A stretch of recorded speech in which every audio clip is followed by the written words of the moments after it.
Friends, ఇది ఇప్పుడు part 2 అనమాట వరలక్ష్మి వ్రతం. నేనైతే ఇంకా రెడీ అయ్యేసి అమ్మవారికి అయితే ఇక్కడ పంచామృతం కూడా చేసేసి నెక్స్ట్ బెల్లము ఇంకా వడపప్పు కూడా ప్రసాదంలో పెట్టేసి చారుమతి కథ అయితే చదువుకున్నాను. నెక్స్ట్ వరలక్ష్మీదేవి 108 నామాలు ఉంటాయి కదా, అవి కూడా చదివేసుకున్నాను అనమాట. ఇక మా ఇంటి వరలక్ష్మి వ్రతం అయితే ఇలా పంచహారతి అండ్ నెక్స్ట్ హారతితో కంప్లీట్ చేసేసుకొని ఫస్ట్ వాయనం వచ్చేసి నా మహాలక్ష్మికే ఇచ్చాను అనమాట. నా ఇంటి మహాలక్ష్మికే బృంద తల్లికి అయితే ఇచ్చాను అనమాట. సో ఇక్కడ నెక్స్ట్ ఫస్ట్ అయితే వచ్చేసి పసుపు కాళ్ళకైతే పసుపు పెట్టేసేసి గంధము అండ్ నెక్స్ట్ మా అత్తయ్య ఇక్కడ చూస్తున్నారు ఇక్కడ పెట్టు అని.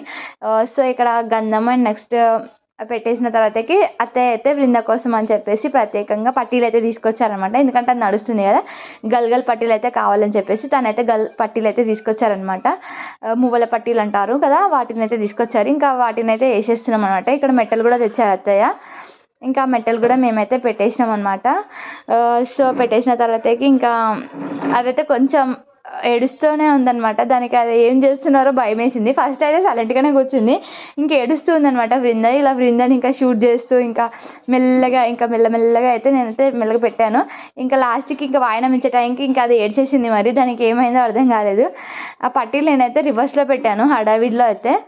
సో అందుకే అనుకుంటే అది రిటైర్ చేసింది కొంచెం అయితే. ఇంకా రైమ్స్ అయితే అత్తయ్య ఫోన్లో అయితే పెట్టేసి దాని ముందు పెట్టేసి ఇంకా నేను వాయనం అయితే ఇచ్చాను. మేము వాయనంలో వచ్చేసి 2 తమలపాకులు, 2 ఒక్కలు, నెక్స్ట్ 2 అట్టి పండ్లు అండ్ నెక్స్ట్ వచ్చేసి శనగలు అనమాట. శనగలు వచ్చేసి ఏంటంటే రాత్రి నానబెట్టేస్తాము. వరలక్ష్మి వ్రతం ముందు రోజే నానబెట్టేస్తే, మీరు వరలక్ష్మి వ్రతం ముందు రోజు అయితే మంచిగా హెడ్ బాత్ చేసుకొని ఉండండి. ఎందుకంటే నెక్స్ట్ డేకి ప్రిప్స్ ఉంటాయి కదా మనకి, ఆ ప్రిప్స్ చేసుకున్నాక మనకి ఈజీగా ఉంటుంది అనమాట. లేకపోతే మనము నెక్స్ట్ డేని స్నానం చేసుకుని నెక్స్ట్ డేని అన్నీ చేసుకోవాలంటే మనకి కష్టం అవుతుంది. సో ముందు రోజు కూడా ఇలాంటి పండుగలు ఉన్నప్పుడు మనం ముందు రోజు స్నానం చేసుకుంటే ఏంటంటే మనం నెక్స్ట్ డేకి ప్రిప్స్ చేసుకోవడానికి మనకి చాలా వీలుగా ఉంటుంది అనమాట. సో అందుకని ఇది ఒక టిప్ అనమాట నాకు, ఎవరైతే పూజలు వ్రతాలు చేసుకుంటారో వాళ్ళ కోసం. సో ఇంకా శనగలు అయితే నానబెట్టేసుకున్నాను నేను నైటే.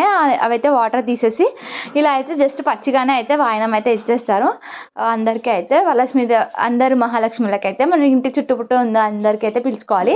సో ఆ రోజు మన ఇంటికి ఎవరు వచ్చినా మనం అందరినీ మహాలక్ష్మి లాగానే ట్రీట్ చేస్తాం కదా వరలక్ష్మి వ్రతం రోజు. సో ఇంకా అందరికీ వాయినాలు ఇచ్చేసి నెక్స్ట్ వచ్చేసి నేను చేసిన 9 రకాల ప్రసాదాలు కూడా చిన్న ప్లేట్లో అయితే టిఫిన్ ప్లేట్లో అయితే కొంచెంగా పెట్టేసి ఇచ్చేసాను అనమాట. సో వాళ్ళు కూడా నన్ను అయితే పిలిచారు, నేను వాళ్ళ దగ్గర కూడా తెచ్చుకున్నాను. సో ఇంకా ఇట్లా అయితే సింపుల్గా అయితే నా వరలక్ష్మి వ్రతం అయితే ఫినిష్ అయితే చేసేసుకున్నాను.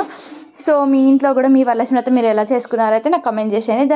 దాని బాయ్, మరి ఉంటాను.